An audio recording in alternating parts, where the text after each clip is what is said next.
dari awal saya selalu bersuara terkait tentang soal equality bahwa kalau semua terdakwa diperbolehkan melakukan hal yang sama seperti kelihatan, maka kemudian peradilan itu tidak hormat.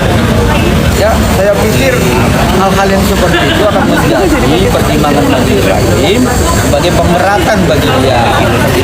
Ya, boleh-boleh aja itu nggak ada, memang ada undang-undangnya, dilarang tertawa, dilarang bertindak. Ya, tapi hormatilah, ini kan pengadilan sakral.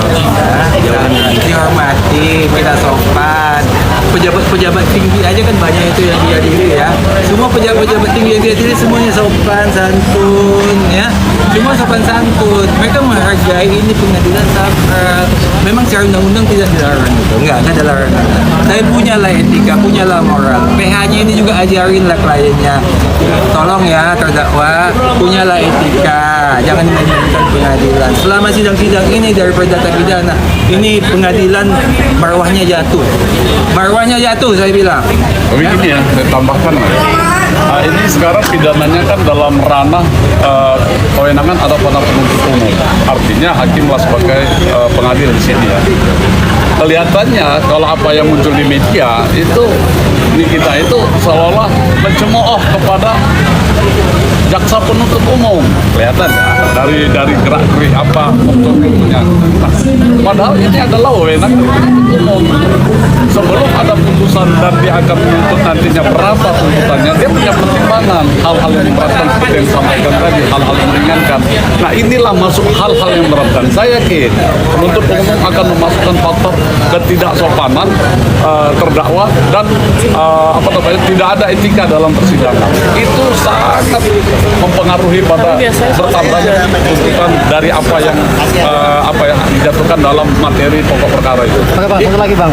Ya. Langkah dari kuasa hukum kita menggugat PMH 200 miliar itu, menurut Abang apa mungkin ada maksud dibalik itu atau enggak sih? Sementara kan proses pidana masih berjalan nih, sudah sampai di tengah nih.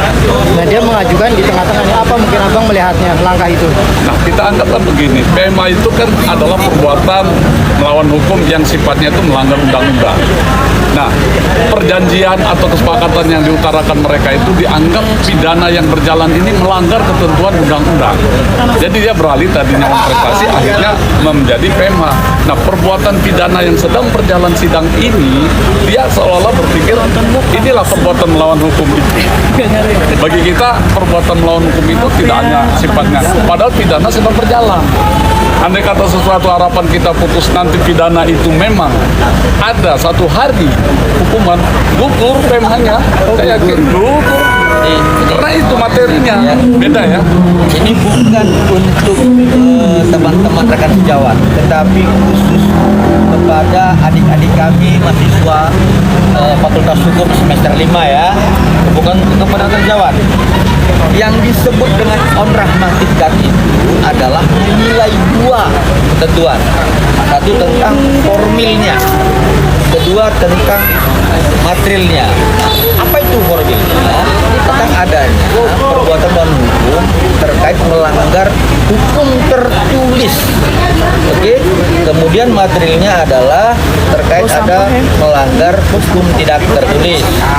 Nah, kalau kemudian klien kami dianggap ya melakukan perbuatan melawan hukum secara formil hukum tertulis, ini kan aneh. Kenapa? Karena klien kami itu membuat laporan berdasarkan pasal 108 KUHP. Ya, kemudian turunannya adalah penetapan kita menjadi terdakwa melalui tersangka Perkap 6 2019 di pasal 25. Ya, seharusnya ya, ini untuk adik-adik mahasiswa ya, semester 5. Kalau membuat PMH on pragmatic dat dalam unsur formil hukum tertulis, kalau ada orang berdasarkan aturan pasal dibatalin dulu ke MK 108 KUHP-nya ya, baru setelah dibatalin buat PMH. Jadi kalau nanti ke depan ada orang ya wanita yang mohon maaf ya diperkosa, kemudian si wanita yang korban ini melapor kembali, nah kan bisa aja si laki-laki mengatakan itu perbuatan melawan hukum. Kenapa? Pada saat proses kan menikmati. Dia bilang itu kan bahaya negara kita. Ya, jadi setiap orang yang membuat perbuatan hukum berdasarkan ketentuan hukum tertulis tidak dapat dikatakan melakukan perbuatan melawan hukum non pragmatik dan sebagaimana unsur formil. Seperti itu. Catatan ya. Ini untuk mahasiswa juga dari semester 5. Terima. Sebenarnya advokat itu harus membuka putusan-putusan sudah ada sebenarnya. Ya, pernah terjadi perbuatan melawan hukum ini digugat terhadap aparat polisi.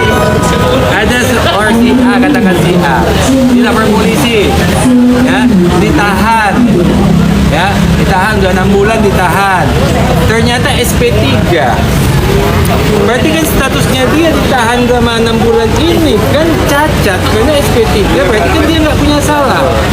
Ya, pelapor ini digugat perbuatan melawan hukum. Itu betul. Itu pun setelah putusan, setelah ada SP3-nya. Berarti yang ditahan selama 6 bulan itu dia itu adalah tidak sah karena muncul SP3. Ya, yang tidak sah sehingga laporannya perbuatan melawan hukum. Tapi untuk kasus ini kita kan masih menunggu pidananya. Kalau nanti dihukum 20 tahun atau 30, 40, 200 tahun kali ya dengan M-nya itu ya. Apakah juga masih melawan hukum? Ya, jadi jelas dulu lah pidananya. Cabut aja gugatannya.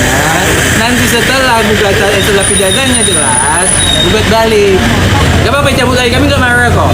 Ya cabut aja, tunggu pidananya nanti muncul. Jelas, dikatakan dia bebas oleh hakim, bukan. Tapi kalau dibilang dihukum 20 tahun, 200 tahun, ya masukin aja lah, jalan aja. Ya. Nah Bang, berarti kalau dikatakan langkah dari kita itu sia-sia nggak sih Bang? Artinya pada saat sekarang sia-sia nggak? Putusan pidananya. Ada sekarang sia-sia? Sia-sia. Karena yang saya bilang tadi, contoh itu ada putusannya, contohnya. Setelah SP3, ada putusannya itu. Kalau nggak salah nomor 60, buka aja di Google. Ya, putusan PT atau nomor 60 kalau saya nggak salah. Karena